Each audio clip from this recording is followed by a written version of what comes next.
Somos a Climaxim, eu sou a Inês, estou aqui com o João Reis e estamos aqui para mais uma quarentena climática onde vamos falar do coronavírus, da crise climática e dos caminhos possíveis. João, o que se passa na economia e nas bolsas? Então, boa tarde.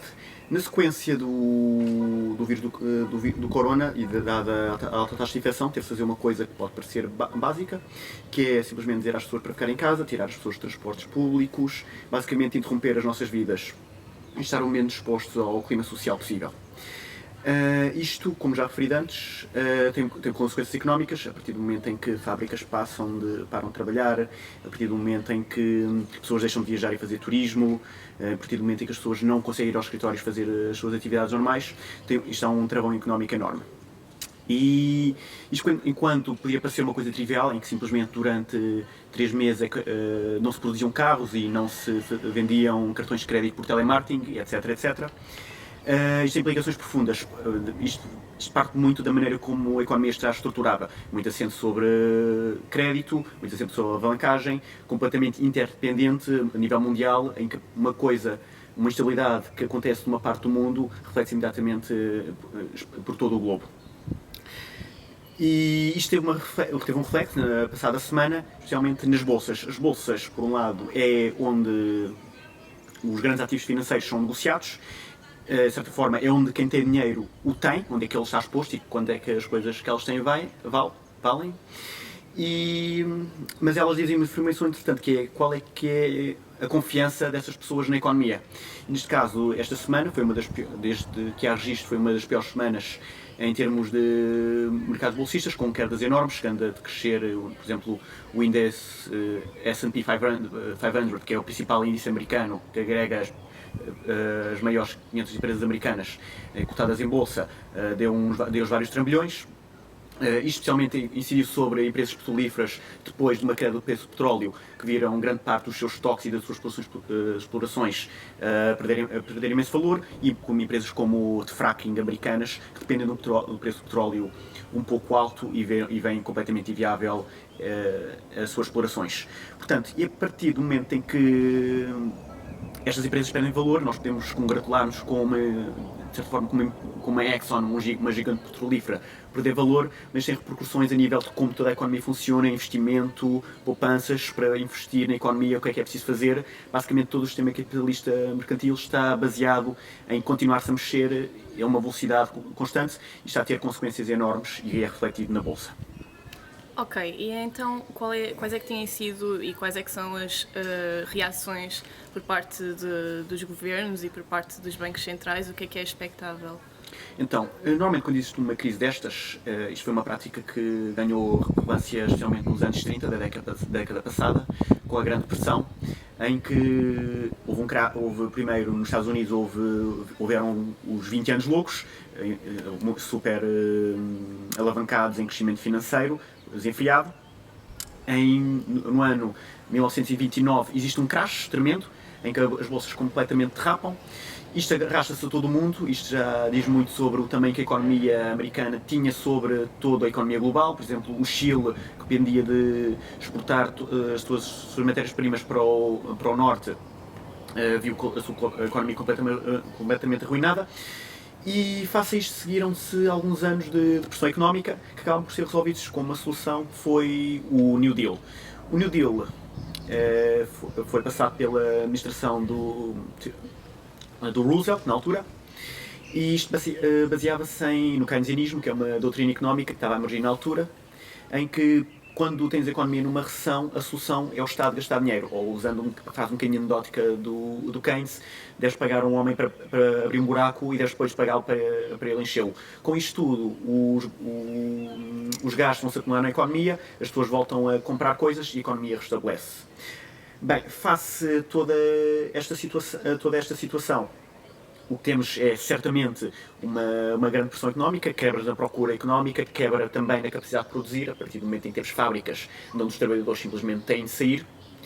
E a partir desses gastos, a expectativa é que a economia consiga recuperar.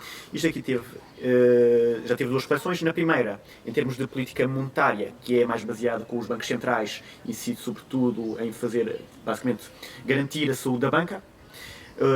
O BCE, o Banco Central Europeu, que lida com toda a zona euro, na qual Portugal se inclui, anunciou que vai reforçar o Quantitative Easing. Isto é um programa de compra de ativos. Apesar de os sinais não terem sido considerados o suficiente, enquanto o Fed, que é a sua contraparte americana, anunciou que vai aumentar os empréstimos interbancários 50% e é muito esperado durante a próxima semana as taxas de referência, ou seja, podemos dizer assim, o preço do dinheiro que a Reserva Federal controla, seja baixado de forma a estimular a economia. Depois, na outra parte, temos as políticas fiscais, partem diretamente dos orçamentos de Estado. Basicamente é o Estado gastar dinheiro. A Alemanha, a maior economia e basicamente a líder da zona euro, anunciou um plano de estímulos de 550 milhões de euros.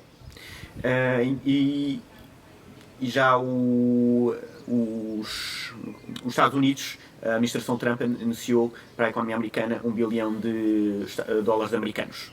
Então, nos últimos tempos tem-se falado imenso de um novo New Deal e, na verdade, um Green New Deal que engloba uma data de medidas para combater a crise climática, medidas muito específicas.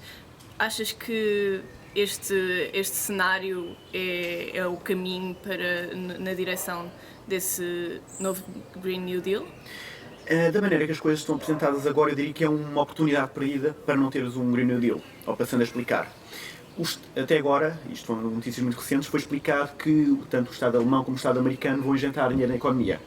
E, por exemplo, no New Deal, quando aconteceu nos anos 30, isto foi especialmente em, por exemplo, política de construção, política florestal, gastos sociais, subsídios de desemprego, etc, etc. E, normalmente é o que está associado às ideias do keynesianismo.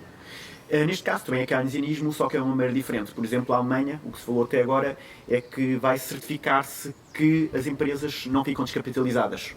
Ou seja, podemos ter dois tipos de ideias. Neste momento, certamente, vamos ter muita parte da população a tornar-se desempregada e uma medida que podíamos expectar seria, por exemplo, um aumento dos subsídios de desemprego. Isso, diríamos, tinha uma competência social e seria aquilo que estamos, de certa forma, a reconhecer como keynesianismo.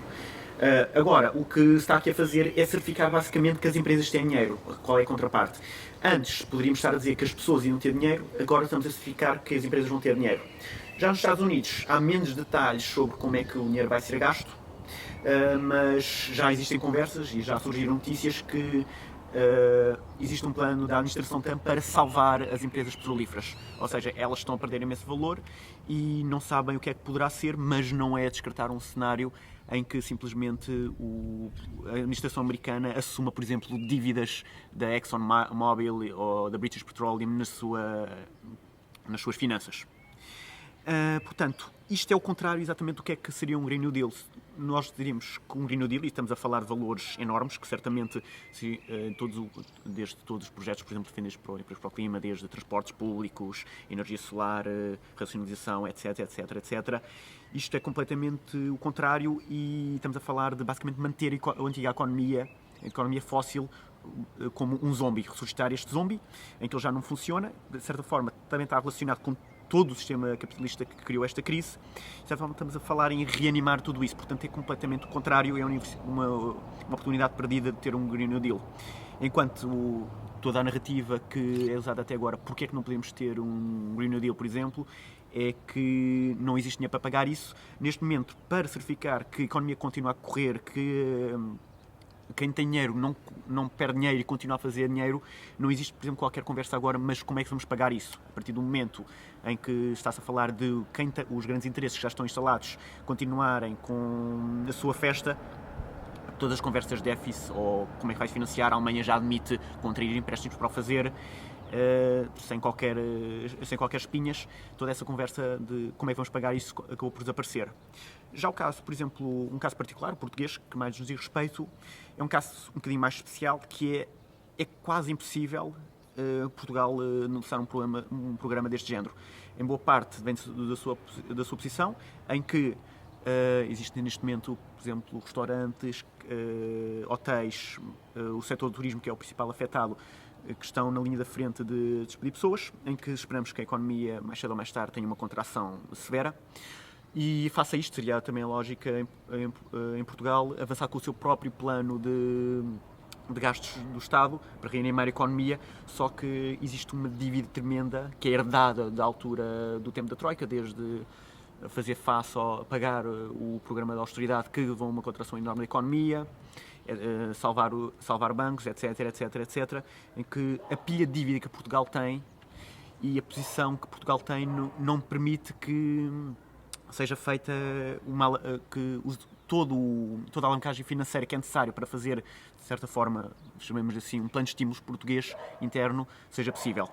Por outro lado, o Banco Central Europeu é basicamente é o Banco Central, o euro, de certa forma, é um herdeiro do que era o marco alemão, e ele segue muito o ditame do que é que interessa à Alemanha. Portanto, mesmo o próprio Banco Central Europeu, neste momento, está a anunciar que não está disponível para fazer um plano em massa de salvar os Estados e dizer mesmo que o fardo está sobre os Estados, diz muito porque basicamente ele está sincronizado com o interesse da Alemanha, enquanto Portugal precisaria de uma política monetária completamente diferente. Então, e como referência para o futuro, o que é que achas que podemos aprender do New Deal? Então, o New Deal original dos anos 30 tinha uma coisa muito diferente do que se tem agora, que era um contexto social e um contexto político de massas, em que basicamente existia uma ameaça real do capitalismo americano ser ameaçado. Isto foi basicamente 15 anos após a Revolução Bolchevique, em que a União Soviética estava a escapar-se relativamente incólume. De certa forma, existia imensa mobilização, existia imensas greves, imensas ocupações de fábricas. Por exemplo, em 1933, se não estou em erro, na costa ocidental americana, na zona da costa da Califórnia, existia um bloqueio de portos que durou quase 90 dias. Ou seja, estamos a falar de um contexto social completamente diferente do que temos agora e uma mobilização em torno daquelas reformas de segurança social, subsídios de emprego, etc, etc. Completamente diferente do clima que temos agora. Isto ensina-nos uma história que é, para verdadeiramente termos um Green New Deal, o que é que queremos chamar uma transição energética, uma mobilização tremenda é necessária e basicamente ela não vai ser dada pelas mesmas pessoas que nos conduziram a esta crise climática, como a crise económica. Uma solução vai ser completamente alavancada numa mobilização social sem precedentes. Obrigada, João. Obrigado, Inês. E pronto, vemo-nos em breve. E somos a Quarentena Climática. Podes seguir-nos pelo Instagram, pelo Facebook e pelo Twitter do Climáximo.